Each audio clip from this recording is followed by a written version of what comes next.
আছে গুটি বাকুলি নাই মুখত দিলে পমি যায় আপ কাৰ্ডটো সম্পূৰ্ণভাৱে 100% শুদ্ধ হয় এইটো চাই লওক আপুনি বিহাৰী বিহালীৰ বিলাহী বিহাৰৰ বিহাৰী বিহালীৰ বিলাহী আচ্ছা বঢ়িয়া স্পীডত বিহাৰৰ বিহাৰী বিলাহী বিহাৰী বিহালীৰ বিহালী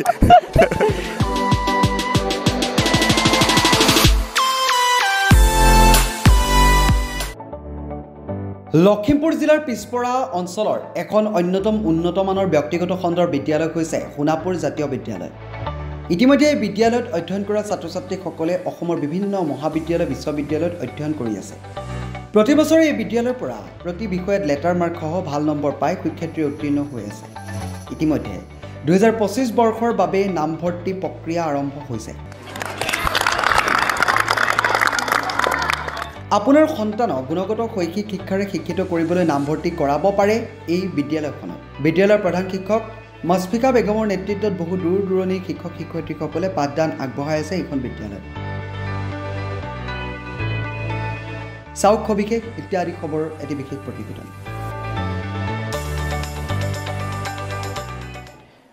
বৰ্তমান আহি উপস্থিত হৈছোঁ লখিমপুৰ সোণাপুৰ অঞ্চলৰ অত্যন্ত পিছপৰা অঞ্চলৰ এটি অন্যতম ব্যক্তিগত খণ্ডৰ বিদ্যালয় হৈছে সোণাপুৰ জাতীয় এই মুহূৰ্তত যথেষ্ট সংখ্যক ছাত্ৰ ছাত্ৰী এই বিদ্যালয়ৰ পৰা ভাল ফলাফল লাভ কৰিবলৈ বিদ্যালয়ৰ কিছু মুহূৰ্ত এই মুহূৰ্তত ইত্যাদি খবৰৰ জৰিয়তে আপোনালোকক দেখুৱাব বিচাৰিম।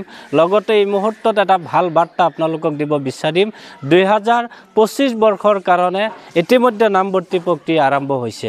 গতিকে আপোনাৰ সন্তানক গুণগত উচ্চ শিক্ষাৰে শিক্ষিত কৰিবৰ কাৰণে আপোনাৰ সন্তানক দিব পাৰে এই সোণাপুৰ জাতীয় বিদ্যালয়ত। আৰু ইতিমধ্যে যথেষ্ট সংখ্যক ছাত্ৰ ছাত্ৰী এই বিদ্যালয়ত অধ্যয়ন কৰি আছে। ইয়াত অধ্যয়ন কৰা ছাত্ৰ ছাত্ৰীসকল অসমৰ বিভিন্ন বিদ্যালয়সমূহত অধ্যয়ন কৰি আছে। আজি কথা পাতিম এই বিদ্যালয়ৰ সন্মানীয় যিসকল শিক্ষক শিক্ষয়িত্ৰীসকল আছে এই শিক্ষক শিক্ষয়িত্ৰীসকলৰ লগত মই অকণমান বাৰ্তালাপ কৰিব বিচাৰিছোঁ। কিয়নো এটা ভিতৰুৱা অঞ্চল আৰু 90% মানুহ ইয়াৰে সংখ্যালঘু আমাৰ মুছলমান সম্প্ৰদায়ৰ মানুহ। আৰু ইয়াৰ ভিতৰতে এনেকুৱা এটা সুন্দৰ বিদ্যালয় এটা শিক্ষাৰ জাগৰণ যে সৃষ্টি কৰিব পাৰিছে এয়া নিশ্চয় আমি সকলোৱে শলাগ ল'ব লাগিব। গতিকে আহক আমি দেৰি নকৰি আমাৰ যিসমূহ শিক্ষক শিক্ষয়িত্ৰীসকল আছে তেখেতসকলৰ লগত কিছু বাৰ্তালাপ কৰিবৰ কাৰণে চেষ্টা কৰোঁ। মই পোনপ্ৰথমতে আপোনাৰ ওচৰত আহিব বিচাৰিম। প্ৰথমতে আপোনাৰ নাম জানিব বিচাৰিম। নমস্কাৰ, মোৰ নাম ভূপেন হাজৰিকা। ভূপেন হাজৰিকা নামটো চিনাকি যেন লাগিছে হয়নে? এটা হাত চাপৰি বজাই দিব লাগে। মানে আমি ভূপেন হাজৰিকা বুলি ক'লে সুধাকণ্ঠ ডক্টৰ ভূপেন হাজৰিকাৰ কথা মনলৈ আহে, হয়নে নহয়? আপোনালোকে কমেণ্টত কমেণ্ট কৰি জনাব।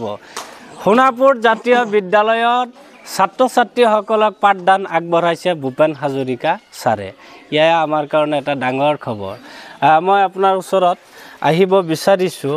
এটা ভিতৰুৱা অঞ্চল, কিমান দিন হৈছে ইয়াত ছাত্ৰ ছাত্ৰীসকলক পাঠদান আগবঢ়াই কেনে অনুভৱ হৈছে অকণমান জানিব বিচাৰিম। নমস্কাৰ, প্ৰথমে মই ইত্যাদি খবৰ যি আপোনালোকৰ চেনেলটো তাক ধন্যবাদ জ্ঞাপন কৰিছোঁ। আপোনালোকে আমাৰ এই পিছপৰা অৰ্থাৎ সোণাপুৰ অঞ্চললৈ আমাৰ সোণাপুৰ জাতীয় বিদ্যালয়লৈ অহাৰ বাবে সঁচাকৈ এটা বৰ ভাল লগা ঠাই, এখন ভাল লগা ঠাই য'ত নেকি মই 9 বছৰ অতিক্ৰম কৰা হৈছে এই বিদ্যালয়ত ধেমালি কথা ছাত্ৰ ছাত্ৰীক পাঠদান দিয়া। এই সময়ছোৱাত আমাৰ ছাত্ৰ ছাত্ৰীসকলৰ লগতে অভিভাৱক অভিভাৱিকা এই সমূহ অঞ্চলৰ ৰাইজক প্ৰথমে মই শ্ৰদ্ধা জনাইছোঁ। কিয়নো আমি বহুত দূৰৰ পৰা আহোঁ, যিহেতু মোৰ গাঁওখন সান্দখোৱা হয়, বহুত দূৰৰ পৰা আহোঁ। আপোনালোকে দেখিছে ৰাস্তা পদূলি খুব বেয়া। তথাপিতো আমি এই অঞ্চললৈ আহি আমাৰ অনুভৱ এনেকুৱা নহয় যে আমাৰ ৰাস্তা পদূলিত যে আমি আহি আছোঁ সেই অনুভৱটো আমি ইয়াত আহি পাহৰি গুচি যাওঁ। কিয়নো ছাত্ৰ ছাত্ৰী শিক্ষা দিয়াৰ পৰা আৰম্ভ কৰি ইয়াৰ যিসকল অভিভাৱক আমাৰ ইমানেই আপোন হৈ গৈছে, সঁচাকৈ আমি তেওঁলোকক পাহৰিব নোৱাৰোঁ কোনোদিন যদিও আমি ইয়াৰ পৰা কোনোবা কাৰণত যদি ওলাইও যাওঁ কিবা বিশেষ কাৰণবশতঃ, তথাপিতো আমি এই ঠাই মানুহৰ লগত আমাৰ সম্পৰ্ক থাকিব, কেতিয়াও পাহৰিব নোৱাৰোঁ। বিশেষকৈ যেতিয়া আমাৰ এই 9 বছৰ মোৰ অতিক্ৰম কৰাৰ সময়ত মোৰ কিছুমান অভিজ্ঞতা আছে য'ত নেকি মোৰ কিছুমান অসুবিধাও হৈছে, কেতিয়াবা বাইকৰ অসুবিধা হয়, কিন্তু ইয়াৰ মানুহখিনিয়ে মানে এনেকুৱা সহায় কৰে যাৰ কাৰণে মই তেওঁলোকক কেতিয়াও পাহৰিব নোৱাৰোঁ আৰু বিশেষকৈ আমাৰ ছাত্ৰ ছাত্ৰীসকলক আমি তেওঁলোকক যি পাঠদান কৰাইছোঁ সঁচাকৈ এই সোণাপুৰ জাতীয় বিদ্যালয়ৰ আমাৰ প্ৰতিষ্ঠাপক মহোদয়ৰ লগতে আমাৰ প্ৰধান শিক্ষয়িত্ৰী মহোদয়ক আমি ধন্যবাদ জ্ঞাপন কৰিছোঁ তেওঁলোকে আমাক এইখিনি সুবিধা দিয়াৰ কাৰণে ভৱিষ্যতে আমি তেওঁলোকক যাতে আৰু আগুৱাই নিব পাৰোঁ পাঠদানৰ লগতে আমাৰ যিবিলাক সহ পাঠ্যক্ৰম সেইসমূহ যাতে আমি আগবঢ়াই নিব পাৰোঁ তাৰ কাৰণে আমি চেষ্টা কৰিম শ্ৰদ্ধা দৰ্শক মই ইতিমধ্যে উল্লেখ কৰিলোঁ যে ভূপেন হাজৰিকা আমাৰ ভূপেন হাজৰিকা ছাৰে সুন্দৰ সুন্দৰ গীতো গাব পাৰে মই আপোনালোকক গীত শুনাম তাৰ আগতে আৰু বহুতো আমাৰ শিক্ষকসকল আছে তেওঁলোকৰ অকণমান চিনাকিটো মই লৈ ল'ব বিচাৰিছোঁ ঘৰ ক'ৰ পৰা আহিছে কেনে অনুভৱ হৈছে এই বিষয়ে অকণমান জানিব বিচাৰিছোঁ নমস্কাৰ মোৰ নাম অজিত জৰ্ণাল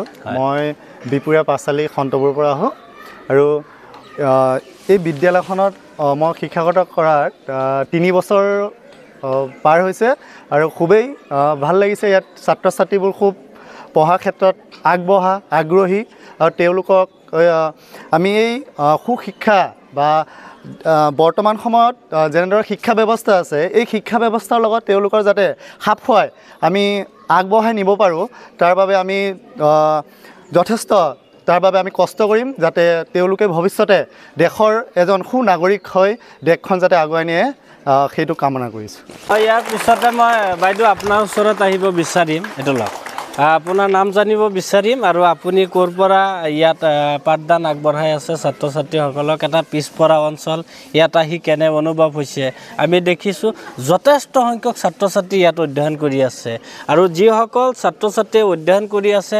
তেখেতসকলৰ গাৰ্জেনসকলে বা কি পাইছে বিদ্যালয়খনত নিশ্চিতভাৱে কিবা এটা পাইছে কি ক'ব এই মুহূৰ্তত নমস্কাৰ মোৰ নাম শ্ৰীমতী ৰিম্পী দত্ত বৰা মোৰ ঘৰ গোসাই পুখুৰী মই এই বিদ্যালয়ত 9 বছৰ হৈছে 9 বছৰ অভিজ্ঞতাৰ ফালৰ পৰা ক'বলৈ গ'লে স্কুলখনৰ গাৰ্জেন যথেষ্ট অৰিহণা যোগাইছে ইয়াৰ ক্ষেত্ৰত কাৰণ গাৰ্জেন আৰু শিক্ষক আৰু ছাত্ৰ ছাত্ৰীৰ লগত সহযোগিতা থাকিলেহে এখন বিদ্যালয়ৰ মানে প্ৰতিটো কাম সুচাৰুৰূপে পৰিচালনা কৰিব পাৰি ইয়াৰ ক্ষেত্ৰত আমাৰ স্কুলত প্ৰত্যেক মাহৰ মূৰত এখন মিটিং হয় গাৰ্জেন আৰু শিক্ষকৰ মাজত এই গোটেইখিনি অভিজ্ঞতাৰ ফালৰ পৰা চাইহে আজি এই শিক্ষানুষ্ঠানটো বহুত আগবাঢ়ি গৈছে নাম জানিব বিচাৰিম আপোনাৰ অনুভৱ জানিব বিচাৰিম বিদ্যালয় নমস্কাৰ মোৰ নাম বিজুমণি হাজৰিকা কলিতা মই আদিলিঙি সত্ৰৰ পৰা আহোঁ আৰু ইয়াত শিক্ষয়িত্ৰী কৰা প্ৰায় 10 বছৰ হৈছে এই 10 বছৰে মই বহুত ভাল পাইছোঁ মানে শিক্ষয়িত্ৰী কৰিও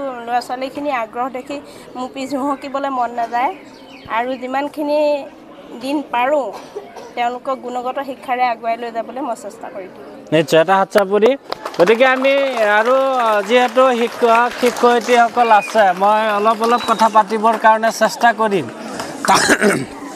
তাৰ আগতে মই যে আপোনালোকক কথা দিছিলোঁ যে ভূপেন হাজৰিকাই গীত গাই শুনাব আপোনালোকক সন্মুখত যিহেতু বিহু আছে গতিকে ভূপেন হাজৰিকাই এতিয়া আমাক কি শুনাই তাকে শুনো আহক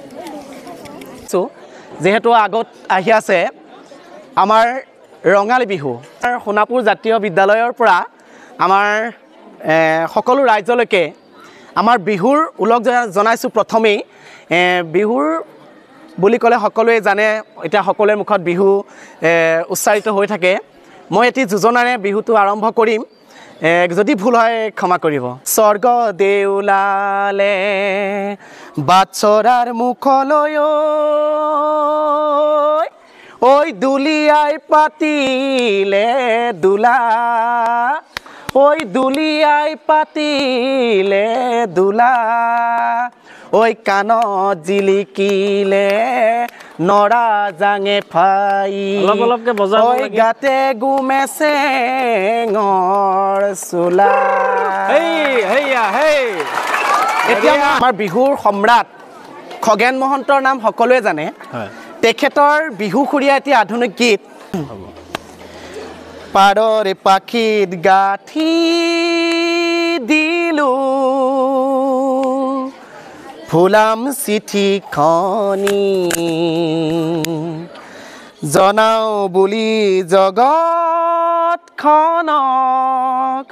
বিহুৰ লগনি পাৰৰ পাখিৰ গাঠি দিলো ফুলাম চিঠিখনি